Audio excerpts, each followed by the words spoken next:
It's a scientific fact that the hormones of stress downregulate genes and create disease, long-term effects. Human beings, because of the size of the neocortex, we can turn on the stress response just by thought alone. We can think about our problems and turn on those chemicals. That means then our thoughts could make us sick. So if it's possible that our thoughts could make us sick, is it possible then our thoughts could make us well? The answer is absolutely yes. Hey everybody, welcome to Impact Theory. Our goal with this show and company is to introduce you to the people and ideas that will help you actually execute on your dreams. All right, today's guest is a New York Times best-selling author and one of the most sought-after speakers in the world. He's lectured and given advanced workshops in more than 30 countries across 5 continents, all with the aim of helping people better understand and unlock the power of their mind. His expertise is the intersection of the fields of neuroscience, epigenetics, and quantum physics, and he's partnered with other scientists across multiple disciplines to perform extensive research on the effects of meditation, using advanced technologies such as epigenetic testing, brain mapping with EEGs, and gas discharge visualization technology. Through his work, he is endeavoring to help advance both the scientific community and the public at large's understanding of mind-derived health optimization, a topic he covered extensively in his groundbreaking book, You Are the Placebo. His teaching has had such a profound impact on the way that people perceive a wide range of brain-related topics around mindfulness and well-being that he's a faculty member at the Quantum University in Hawaii, the Omega Institute for Holistic Studies in New York, and the Kripalu Center for Yoga and Health in Stockbridge, Massachusetts. He's also an invited chair of the research committee at Life University in Atlanta, as well as a corporate consultant where he delivers his lectures and workshops for businesses. So please, help me in welcoming the man who has appeared in such films as Heal, People versus the State of Illusion, and Unleashing Creativity, the author of the recent book, Becoming Supernatural, Dr. Joe Dispenza. Thanks for having me. Thanks for being here.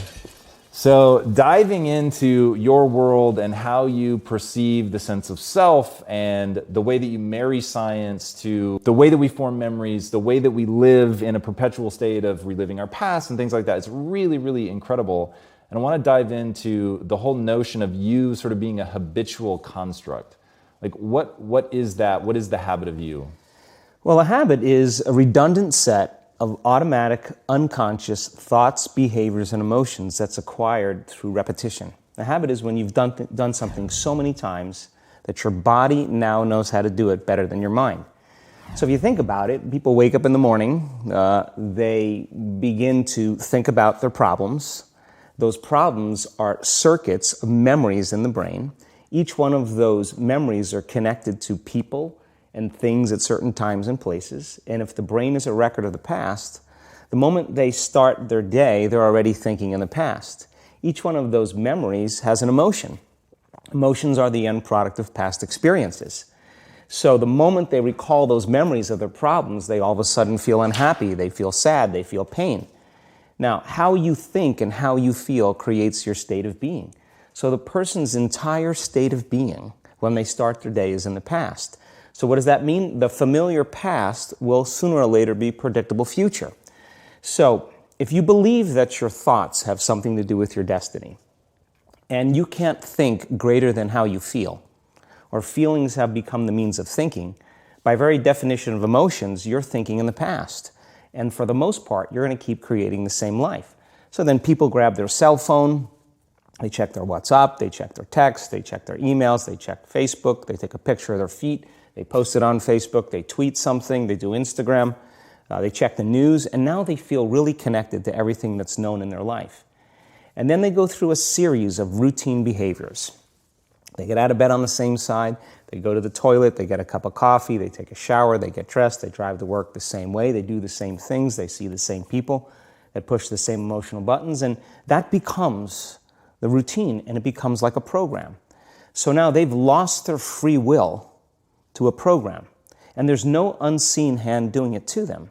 So when it comes time to change, the redundancy of that cycle becomes a subconscious program. So now 95% of who we are by the time we're 35 years old is a memorized set of behaviors, emotional reactions, unconscious habits, hardwired attitudes, beliefs, and perceptions that function like a computer program. So then a person can say with their 5% of their conscious mind, I want to be healthy, I want to be happy, I want to be free. But the body's on a whole different program. So then how do you begin to make those changes? Well, you have to get beyond the analytical mind, because what separates the conscious mind from the subconscious mind is the analytical mind. And that's where meditation comes in, because you can teach people through practice how to change their brainwaves, slow them down. And when they do that properly, they do enter the operating system where they can begin to make some really important changes. So most people then wait for crisis or trauma or disease or diagnosis. They wait for loss, some tragedy to make up their mind to change. And my message is, why wait? And you can learn and change in a state of pain and suffering, or you can learn and change in a state of joy and inspiration. And I think right now, the cool thing is that people are waking up. That's really interesting. And where I found the deepest hooks into how powerful this can be for somebody is when you talk about trauma. And you've talked about how people experience a traumatic event, but they then basically rehearse it, and how that then has this knock-on effect. So what is that? Why do people find it so hard to get past trauma? Well, the stronger the emotional reaction you have to some experience in your life, the higher the emotional quotient, the more you pay attention to the cause. And the moment the brain puts all of its attention on the cause, it takes a snapshot, and that's called a memory. So long-term memories are created from very highly emotional experiences. So what happens then is that people think neurologically within the circuitry of that experience, and they feel chemically within the boundaries of those emotions. And so when you have an emotional reaction to someone or something, most people think that they can't control their emotional reaction. Well, it turns out if you allow that emotional reaction, it's called a refractory period, to last for hours or days, that's called a mood. I say to someone, hey, what's up? You say, I'm in a mood. Well, why are you in a mood? Well, I had this thing happen to me 5 days ago, and I'm having one long emotional reaction. If you keep that same emotional reaction going on for weeks or months, that's called temperament. Why is he so bitter? I don't know, let's ask him. Why is he so bitter? Why are you bitter? Well, I had this thing happen to me 9 months ago. And if you keep that same emotional reaction going on for years on end, that's called a personality trait. And so learning how to shorten your refractory period of emotional reactions is really where the work starts. So then people, when they have an event, what they do is they keep recalling the event, because the emotions of stress hormones, the survival emotions, are saying, pay attention to what happened, because you want to be prepared if it happens again. Turns out most people spend 70% of their life living in survival and living in stress. So they're always anticipating the worst case scenario based on a past experience. And they're literally, out of the infinite potentials in the quantum field, they're selecting the worst possible outcome, and they're beginning to emotionally embrace it with fear. And they're conditioning their body into a state of fear. Do that enough times, body has a panic attack without you. You can't even predict it because it's programmed subconsciously. So then you say to the person, why are you this way? And they'll say, I am this way because of this event that happened to me 15 or 20 years ago. And what that means from a biological standpoint is that they haven't been able to change since that event. So then the emotions from the experience tend to give the body and the brain a rush of energy. So people become addicted to the rush of those emotions, and they use the problems and conditions in their life to reaffirm their limitation, so at least they can feel something. So now when it comes time to change, you say to the person, why are you this way? Well, every time they recall the event, they're producing the same chemistry in their brain and body as if the event is occurring, firing and wiring the same circuits and sending the same emotional signature to the body. Well, what's the relevance behind that? Well, your body is the unconscious mind. It doesn't know the difference between the experience that's creating the emotion and the emotion that you're creating by thought alone. So the body's believing it's living in the same past experience 24 hours a day, 7 days a week, 365 days a year. And so then when those emotions influence certain thoughts, and they do, and then those thoughts create the same emotions, and those same emotions influence the same thoughts, Now the entire person's state of being is in the past. So then the hardest part about change is not making the same choices you did the day before, period. And the moment you decide to make a different choice, get ready, because it's going to feel uncomfortable. It's going to feel unfamiliar. There's going to be some uncertainty. Why does it feel so uncomfortable? Is it because of the neurons that fire together wire together? So there's like an easiness to that loop, just because literally, and you've talked very eloquently about this, the way that the neurons connect in the brain, how rapidly, I've seen you show footage of how rapidly those connections happen, which is pretty incredible. Is that what makes it so discomforting for people? I think that the bigger thing is that we keep firing and wiring those circuits. They become more hardwired. So you have a thought and then the program runs. But it's the emotion that follows the thought. If you have a fearful thought, you're going to feel anxiety. The moment you feel anxiety, your brain's checking in with your body and saying, yeah, you're pretty anxious. So then you start thinking more corresponding thoughts equal to how you feel. Well, the redundancy of that cycle conditions the body to become the mind. So now, when it comes time to change, a person steps into that river of change and they make a different choice, and all of a sudden, they don't feel the same way. So the body says, well, you've been doing this for 35 years. You're going to just stop suffering and stop feeling guilty and stop feeling shameful, and you're not going to complain or blame or make excuses or feel sorry for yourself. Well, the body's in the unknown. So the body says, I want to return back to familiar territory. So the body starts influencing the mind, and it says, start tomorrow. You're too much like your mother. You'll never change. This isn't going to work for you. This doesn't feel right. And so if you respond to that thought as if it's true, that same thought will lead to the same choice, which will lead to the same behavior, which will create the same experience, which will produce the same emotion. I want to talk about that notion of, give me a little more detail on what you mean by the body becomes the mind or the unconscious mind. What do you mean by that exactly? Well, those are two different things. Your body is your unconscious mind. In a sense, if you're sitting down and you start thinking about some future worst-case scenario that you're conjuring up in your mind, and you begin to feel the emotion of that event, your body doesn't know the difference between the event that's taking place in your world, outer world, and what you're creating by emotion or thought alone. So most people then, they're constantly reaffirming their emotional states. So when it comes time to give up that emotion, they can say, I really want to do it, but really the body is stronger than the mind because it's been conditioned that way. So the servant now has become the master. And the person, all of a sudden, once they step into that unknown, they'd rather feel guilt and suffering because at least they can predict it. Being in the unknown is a scary place for most people because the unknown is uncertain. People say to me, well, I can't predict my future. I'm in the unknown, and I always say the best way to predict your future is to create it. Not from the known, but from the unknown. What thoughts do you want to fire and wire in your brain? What behaviors do you want to demonstrate in one day? The act of rehearsing them mentally, closing your eyes, and rehearsing the action.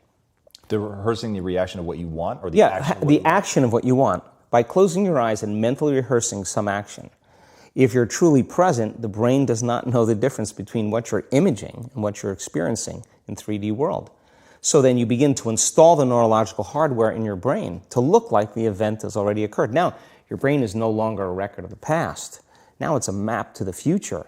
And if you keep doing it, priming it that way, the hardware becomes a software program. And who knows, you just may start acting like a happy person.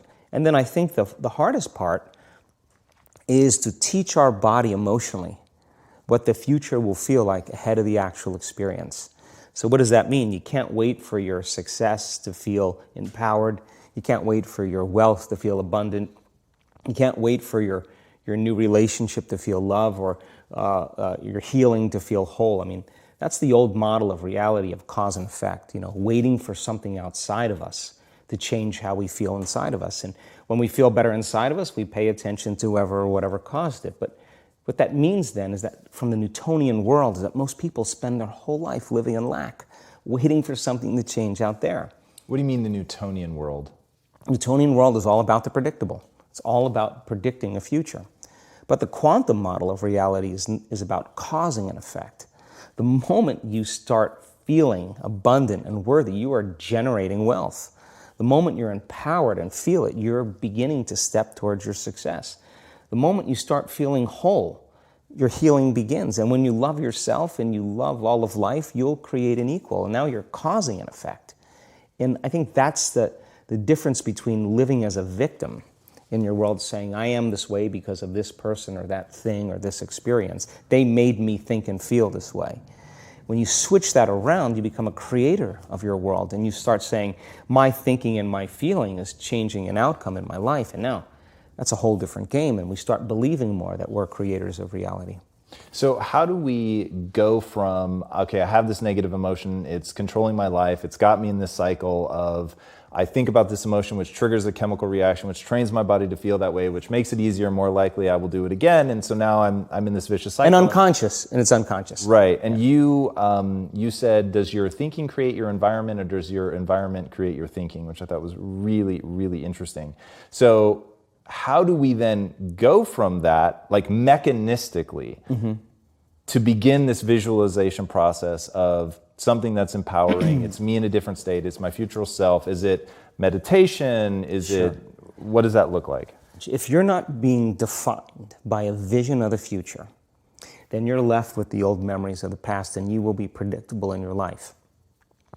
And if you wake up in the morning and you're not being defined by a vision in the future, as you see the same people and you go to the same places and you do the exact same thing at the exact same time, it's no longer that your personality is creating your personal reality. Now your personal reality is affecting or creating your personality. Your environment is really controlling how you think and feel unconsciously, because every person, everything, every place, every experience has a neurological network in your brain. Every experience that you have with every person produces an emotion. So some people will use their boss to reaffirm their addiction to judgment. They'll use their enemy to reaffirm their addiction to hatred. They'll use their friends to reaffirm their addiction to suffering. So now they need the outer world to feel something. So to change then is to be greater than your environment, to be greater than the conditions in your world. And the environment is that seductive. So then why is meditation the tool? Well, let's sit down, let's close our eyes. Let's disconnect from your outer environment. So if you're seeing less things, there's less stimulation going to your brain. If you're playing soft music or you have earplugs in, less sensory information coming to your brain, so you're disconnecting from your environment. If you can sit your body down and tell it to stay like an animal, stay right here. I'm going to feed you when we're done. You can get up and check your emails. You can do all your texts. But right now, you're going to sit there and obey me. So then, when you do that properly, and you're not eating anything or smelling anything or tasting anything, you're not up experiencing and feeling anything, you would have to agree with me that you're being defined by a thought, right? So when the body wants to go back to its emotional past, and you become aware that your attention is on that emotion, and where you place your attention is where you place your energy. You're siphoning your energy out of the present moment into the past, and you become aware of that. And you settle your body back down in the present moment, because it's saying, well, it's 8 o'clock. You normally get upset because you're in traffic around this time, and here you are sitting, and we're used to feeling anger, and you're off schedule. Oh, it's 11 o'clock, and you usually check your emails and judge everybody. Well, the body's looking for that predictable chemical state. Every time you become aware that you're doing that and your body is craving those emotions and you settle it back down into the present moment, you're telling the body it's no longer the mind, that you're the mind. And now your will is getting greater than the program. And if you keep doing this over and over again, over and over again, over and over again, just like training a stallion or a dog, it's just going to say, I'm going to sit. And the moment that happens, when the body's no longer the mind, when it finally surrenders, there's a liberation of energy.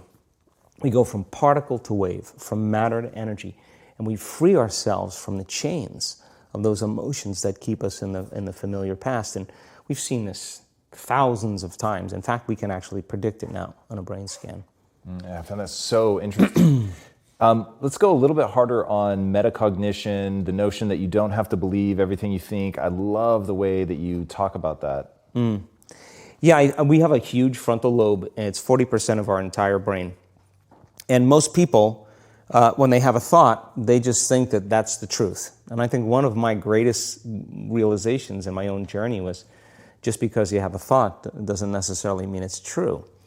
So if you think 60 to 70,000 thoughts in one day, and we do, and 90% of those thoughts are the same thoughts as the day before, and you believe that your thoughts have something to do with your destiny, your life's not going to change very much, because the same thought leads to the same choice leads to the same behavior creates the same experience, and the same experience produces the same emotion. And so then the act of becoming conscious of this process to begin to become more aware of how you think, how you act, and how you feel, it's called metacognition. And so then why is that important? Because the more conscious you become of those unconscious states of mind and body, the less likely you're going to go unconscious during the day. And that thought is not going to slip by your awareness unchecked, because it means to know thyself. The word meditation means to become familiar with. So as you become familiar with the thoughts, the behaviors, and the emotions of the old self, you're retiring that old self. As you fire and wire new thoughts and condition the body into a new emotional state, if you do that enough times, it'll begin to become familiar to you. So it's so important, just like a garden. If you're planting a garden, you got to get rid of the weeds. You got to take the plants from the past year and you got to pull them out. The rocks that sift to the top that are like our emotional blocks, they have to be removed. The soil has to be tenderized and broken down. We have to make room to plant a new garden. So primarily, we learn the most about ourselves and others when we're uncomfortable. Because the moment you move into that uncomfortable state, normally a program jumps in. When that program jumps in, it's because the person doesn't want to be in the present moment and engage it consciously. So when you teach people how to do that with a meditative process, it turns out that when they're in their life, they're less likely to emotionally react. They're less likely to be so rigid and believe the thoughts they were thinking. They're more aware of when they go unconscious back into a habit, and that is what starts the process of change. And so we have to unlearn before we relearn. We have to break the habit of the old self before we reinvent a new self. We have to prune synaptic connections and sprout new connections. We have to unfire and unwire and refire and rewire. We have to unmemorize emotions that are stored in the body, and then recondition the body to a new mind and to a new emotion, like deprogram and reprogram. That's the act. And it's a two-step process.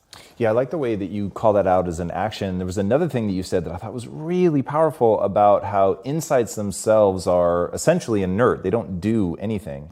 What then do we do with an insight? How do we take a breakthrough moment and make sure that it's not just a breakthrough moment? Like, I guarantee people watching right now are having like 100 aha moments. For sure, that was definitely the case for me as I was researching you. And when you said that, I was like, and that's the danger, that you have the aha and then nothing. Yeah, and it is a danger, because then people will shrink back into mediocrity, and they'll use the insight to excuse them from taking a leap. They'll say, I have a chemical imbalance in my brain. Yeah, my father was really overbearing. He was a perfectionist. That's why I am the way I am. People, they come up with stuff to excuse themselves. The insight is actually giving them permission to stay limited. And it's an amazing idea, because they'll say to you that they really want to get over their anxiety. But let's take your ex-husband, let's put him in a straitjacket, let's duct tape him and shoot him to the moon. Now what? I mean, what are you going to do now? You still have to make those changes. And so then when the person's enemy dies, or something shifts in their life, and that person's gone, they'll find another person to hate. This is just how we function as human beings. We just slide another reason to feel those emotions. So I think when people start to understand this, I think knowledge is power, but knowledge about yourself is self-empowerment. So how much of this is really learning to just bifurcate the world into, there's negative emotions that have negative neurochemistry associated with, and you said that in those states, if you're living in a perpetual state of stress hormones and things like that, illness is like a step away. And then just the other side of that is understanding, but there's this whole other side of positive energy, which happiness, joy, empowerment, whatever that neurochemical cocktail is, but that when you're on that side, your immune system is more likely to function well. Like, is that just sort of bringing it down to like a really base level, is yeah. that sort of one of the big pieces? Well, let's talk about it in terms of survival or creation. As I said, 70% of the time, people live in stress, and living in stress is living in survival. Now, all organisms in nature can tolerate short-term stress. You know, a deer gets chased by a pack of coyotes. When it outruns the coyotes, it goes back to grazing and the event is over. And the definition of stress is when your brain and body are knocked out of balance, out of homeostasis. The stress response is what the body innately does to return itself back to order. So you're driving down the road, someone cuts you off, you jam on the brakes, you may give them the finger, and then you settle back down and the event is over and boom, now everything's back to normal. But what if it's not a predator that's waiting for you outside the cave, but what if it's your coworker sitting right next to you? And all day long, you're turning on those chemicals because they're pushing all your emotional buttons. When you turn on the stress response and you can't turn it off, now you're headed for disease because no organism in nature can live in emergency mode for that extended period of time. It's a scientific fact that the hormones of stress downregulate genes and create disease, long-term effects. Human beings, because of the size of the neocortex, we can turn on the stress response just by thought alone. We can think about our problems and turn on those chemicals. That means then our thoughts could make us sick. So if it's possible that our thoughts could make us sick, is it possible then our thoughts could make us well? And the answer is absolutely yes. So then, what are the emotions that are connected to survival? Let's name them. Anger, aggression, hostility, hatred, competition, fear, anxiety, worry, pain, suffering, guilt, shame, unworthiness, envy, jealousy. Those are all created by the hormones of stress. And psychology calls them normal human states of consciousness. I call those altered states of consciousness. So then we tend to remember those traumatic events more because in survival, you better be ready if it happens again. And when the survival gene is switched on, you could have 10 really great things that happen to you in your day. And you just have one bad thing that happens and you cannot take your attention off that unhappy thing because the survival gene is switched on. It's really interesting. How does epigenetics come into play in all this? Like, what's actually happening? You've talked pretty profoundly about proteins and like really at a deep level how we're signaling to our genetics to create these kinds of changes. What does that actually look like? Well, epigenetics, epi means above the gene. And many years ago, after the DNA helix was discovered by Watson and Crick, they said the blueprints of life, all diseases are created from genes. It turns out less than 5%, more like 1% of people on the planet are born with a genetic condition like type 1 diabetes or Tay-Sachs disease or sickle cell anemia. The other 95 to 99% are created by lifestyle and by choices. You can take two identical twins, exact same genome. One dies at 51, the other one dies at 85. Same gene, different environment. So all of a sudden they said, we lied. That was wrong. It's not genes that create disease. It's the environment that signals the gene that creates disease. Well, okay. But that's not the whole truth too, because you could have two people working side by side in the same factory. One gets cancer after being exposed to a carcinogenic for 25 years. Both working for 25 years, the other one has no cancer at all. So there must be some internal order that would cause one person to not get it while another one does. So is it possible then, if the environment signals the gene, and it does, and the end product of an experience in the environment is called an emotion, can you signal the gene ahead of the environment by embracing an elevated emotion? We've done the research on this. We measured 7,500 different gene expressions in a group of people that came to an advanced event for 4 days. And we had them doing a seated meditation, a walking meditation, a laying down meditation, a standing meditation. And at the end of 4 days, just 4 days, the common 8 genes that were upregulated, 2 genes to suppress cancer cells and tumor growth, 2 genes for neurogenesis, the growth of new neurons in response to novel experiences and learning, the gene that signals stem cells to go to damaged areas and repair them, the gene for oxidative stress, was upregulated. We started seeing all these genes that are very, very healthy to cause the body to flourish. Imagine if people were doing that for 3 months. We also measured telomeres, the little shoestrings on the end of DNA that tell us our biological age. We asked people to do the work, meditation, 5 out of 7 days for 60 days. Measure their telomeres that determine their biological age. 60 days later, 74% of the people lengthened their telomeres. 40% significant change. 20% a very remarkable change. That means that they got a little bit of their life back. If it had lengthened by 10%, they got 10% of their life back. That's incredible. Before I ask my last question, tell these guys where they can find you online. Sure, my website is just drjoedispenza.com. You can follow us on Facebook, Twitter, Instagram. We're all over. And then my final question, what's the impact that you want to have on the world?